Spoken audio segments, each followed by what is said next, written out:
Olá, no Papo com o Editor dessa semana, o broadcast político conversa com o deputado federal Carlos Sampaio, líder do PSDB na Câmara, um partido que tem uma bancada de 32 parlamentares. Para me acompanhar, Beth Lopes, também editora do broadcast político, e de Brasília, o deputado Carlos Sampaio. Deputado, muito obrigado por atender a gente. Gustavo, eu que agradeço a você, a Beth, e essa oportunidade de fazermos aí esse bate-papo, um papo com o editor.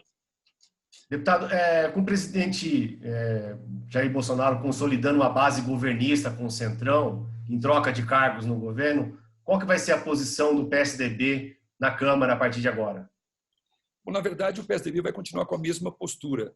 Quem a gente percebe que mudou um pouco a postura foi o presidente Bolsonaro, que tinha sérias críticas aí ao Centrão, ou essa prática de troca de cargos por votos.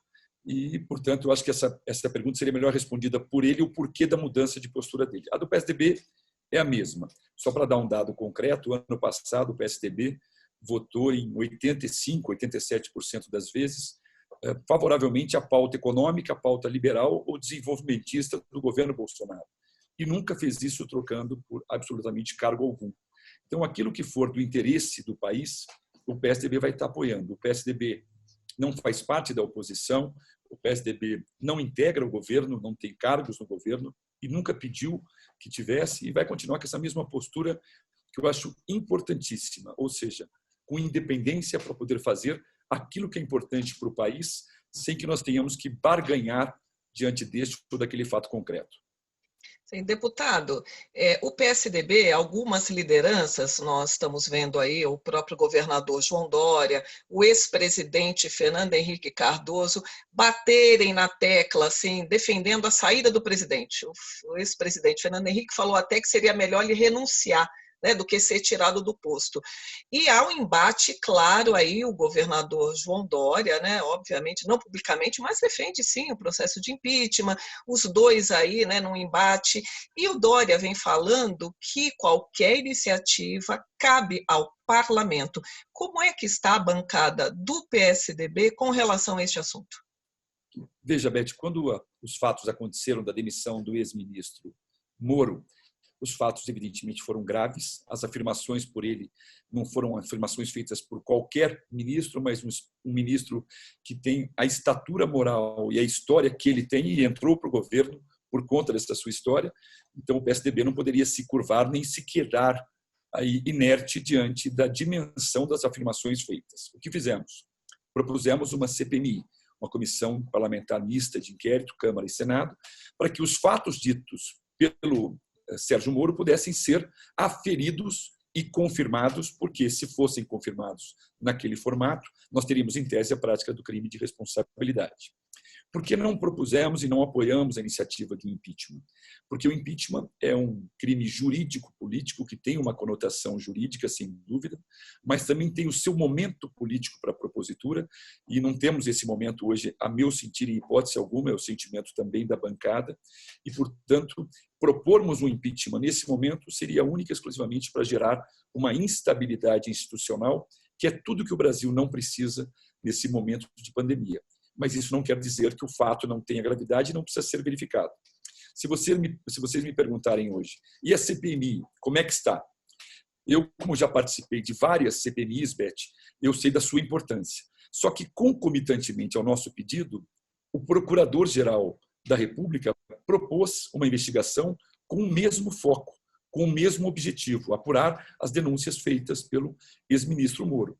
Então, se você me perguntar, é evidente que as CPIs propostas, ou a nossa CPMI, elas perdem força, porque o órgão máximo de investigação, o Ministério Público, já propôs a instauração de um inquérito, presidido pelo decano, ministro Celso de Mello, e que tem determinado diligências com prazo de 48 horas ou 72 horas. Então, tudo que precisaria ser aferido numa CPMI ou numa CPI vai ser concluído num prazo de um mês, e é bem provável que neste um mês nem as assinaturas para a CPI ou CPMI existam. Então, agora nós temos que aguardar o desfecho deste inquérito, que para mim é um instrumento muito mais eficaz, muito mais ágil e com pessoas preparadas para o tema, para podermos aferir a eventual prática de responsabilidade, do que levarmos adiante uma CPI, que neste momento, uma CPI ou CPMI, perdeu um pouquinho o sentido de ser.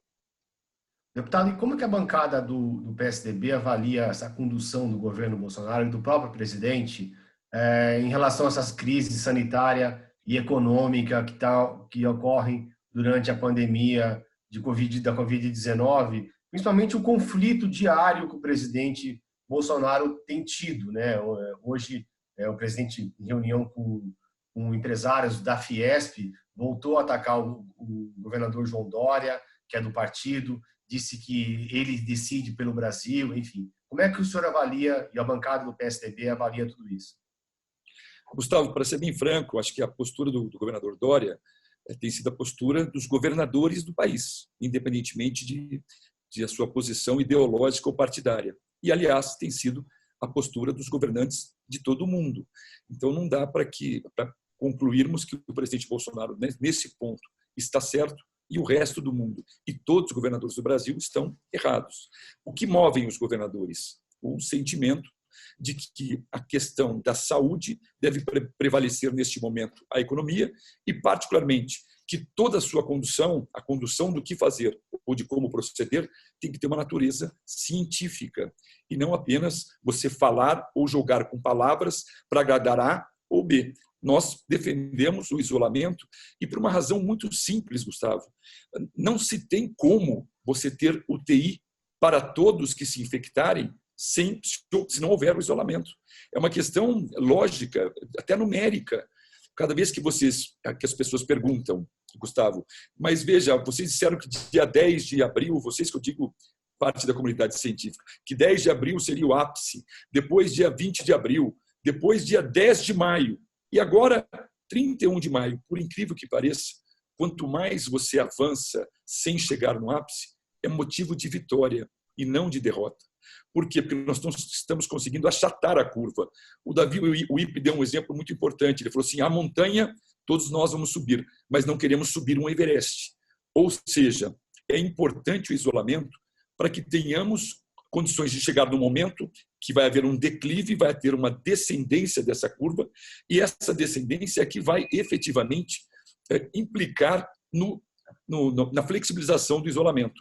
Nós temos que ter um critério lógico e um critério científico, sob pena de chegarmos num dado momento e os hospitais, por não terem UTI, terem que definir quem vai ter direito à vida e quem não vai ter esse direito. Agora, deputado, esta posição do presidente Bolsonaro, que dia sim e outro também, vem estimulando as pessoas a voltarem ao trabalho, a irem para as ruas, ele próprio participa dessas manifestações antidemocráticas contra o Supremo, contra o próprio Congresso, da qual o senhor faz parte, e ele está ali diariamente na televisão estimulando. Nós estamos vendo, em São Paulo, por exemplo, onde o governador, esse monitoramento, que o índice de isolamento caiu muito, está em 47%, não chega a 50%. Como é que o senhor avalia essa posição do presidente Bolsonaro frente à pandemia, que, óbvio, a curva aí pode estar achatada, mas os casos ainda estão bem elevados. Isso não atrapalha os governadores e prefeitos? É evidente, porque todos aqueles que querem deixar a sua residência, seja por um motivo nobre, que é trabalhar para o sustento da sua família, ou seja por um motivo qualquer, porque é em busca de diversão, não importa do que, todos esses estão aflitos. E quando vem um comando de um presidente da República dizendo pode sair, deve sair, é um absurdo que os governadores estão fazendo, eles respaldam aqueles que querem, entre aspas, transgredir as regras de isolamento. Por quê? Porque ele dá a essas pessoas o argumento, olha, o governador pode pensar assim, mas o presidente da República não pensa. Com toda sinceridade, Beth, a postura do presidente nesse ponto, ela é desgastante, ela é desmotivante, ela é uma conduta que vai contra tudo que nós podemos querer neste momento de combate à pandemia.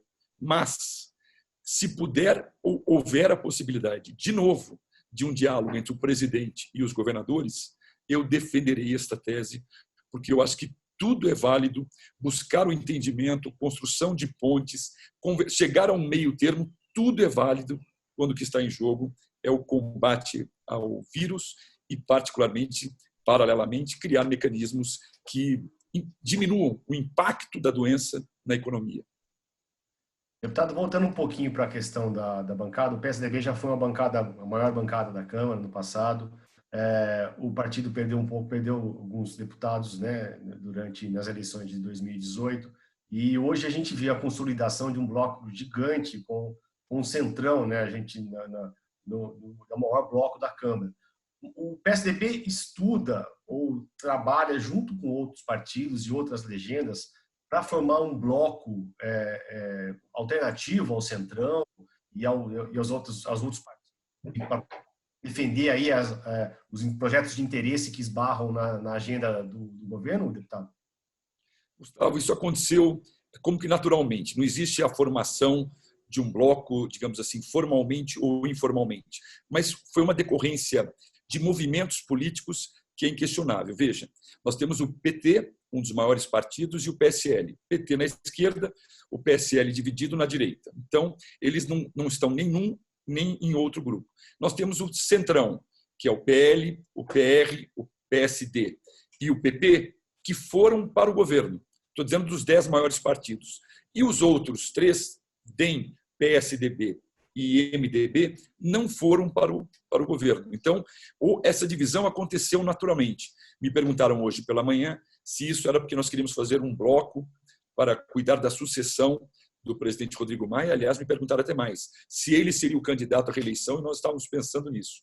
Com toda sinceridade, o presidente Rodrigo Maia não toca nesse assunto de reeleição, porque você estaria antecipando em meses uma eleição que vai acontecer em 1º de fevereiro do ano que vem, em primeiro lugar, e em segundo lugar, para ser também muito sincero, todas as vezes que se fala da reeleição dele, ele rechaça essa hipótese. Então, esse bloco, digamos assim, que acabou sendo construído fruto de outros movimentos, ele não nasceu como um bloco, mas ele acabou ficando um bloco, informalmente falando, por conta de serem partidos que têm independência com relação ao governo e à oposição. A oposição sempre apostando naquele caos, o centrão, que era um crítico voraz do presidente Bolsonaro, agora defendendo com todas as suas forças, e esses 3 partidos, eu diria, junto com o Cidadania, que também tem tido essa postura bastante independente, esses 4 partidos continuam a agir do mesmo modo que agiram. Ou seja, vai ter um prejuízo para o presidente Bolsonaro nos projetos que ele encaminhar com relação a esses 4 partidos? A meu sentir, nenhum. Nós vamos continuar tendo a mesma postura. A proposta foi boa e, particularmente, na área econômica, e, repito, desenvolvimentista, tem tudo a ver com a agenda do PSDB, com aquilo que o PSDB defende, não vai ter nenhum impacto para o governo o fato de não integrarmos o centrão e de termos essa postura independente. Deputado, já estamos quase no final, mas eu queria abordar com o senhor a questão das eleições municipais, que estão ali, né, podem ser comprometidas, nós não sabemos se vão ser adiadas. Eu queria saber a postura do senhor e do seu partido, obviamente, se defende o adiamento das eleições, a prorrogação dos mandatos dos atuais prefeitos, isso tem que ser feito através de uma PEC. Qual a posição do PSDB? Olha, eu tenho, para mim, não discutimos ainda essa discussão, esse tema, e eu vou explicar o porquê, mas eu tenho, para mim, pessoalmente, que a prorrogação não deve ser debatida nem discutida. As pessoas foram eleitas para o mandato e esse mandato tem que ser concluído com a perspectiva de renovação e, portanto, eu sou contrário à prorrogação dos mandatos dos atuais governantes ou membros do Poder Legislativo. Agora, o adiamento ele pode acontecer, sim. Agora, por que vocês ainda não discutiram? Porque vai ter um momento na Câmara para se discutir isso, e eu imagino que seja primeira semana de junho, penso eu. Por quê? Porque enquanto nós não tivermos a clareza se nós estamos realmente tendo uma descendência do número de incidências do coronavírus, nós não temos como fazer qualquer tipo de aferição. Qualquer aferição hoje, sem um argumento lógico e científico, seria um chute. De 15 de agosto vamos jogar para 15 de setembro. Eu não sei, no final de junho ou no começo de julho, nós já estaremos na descendente, já vai se permitir o fim do isolamento com a perspectiva de uma proximidade maior social. Se for, ótimo, as eleições continuam dia 15 de agosto. Aliás, torço muito para que isso aconteça. Caso contrário, não há problema algum em jogar-se para 15 de setembro o início das eleições. 15 de outubro, suponhamos que fosse 15 de outubro. No dia 30 de novembro, nós teríamos os 45 dias, a eleição transcorreria normalmente. Suponhamos, no dia 15 de dezembro, faríamos o segundo turno. Então, nós temos que jogar com o tempo, num dado momento evidente, e eu tenho para mim que esse nosso prazo limítrofe é o mês de junho, nós vamos ter que decidir sobre isso, sobre esse adiamento. Não vejo problema algum no adiamento com uma justificativa científica. Zero de problema. Agora, prorrogar, sou radicalmente contra. Deputado, eu queria agradecer muito a presença do senhor aqui no Papo com o Editor. Espero que o senhor volte nas próximas vezes com a gente aqui, ok? Gustavo, Beth, muito obrigado a vocês pela oportunidade de ir para esse bate-papo aqui. Estou sempre à disposição. Obrigada, deputado. Boa sorte. Eu queria agradecer a Beth também, a minha colega, o Cláudio da Luz, que está no suporte, e toda a equipe que tornou esse Papo com o Editor possível dessa semana. Até a próxima. Até a próxima. Até a próxima.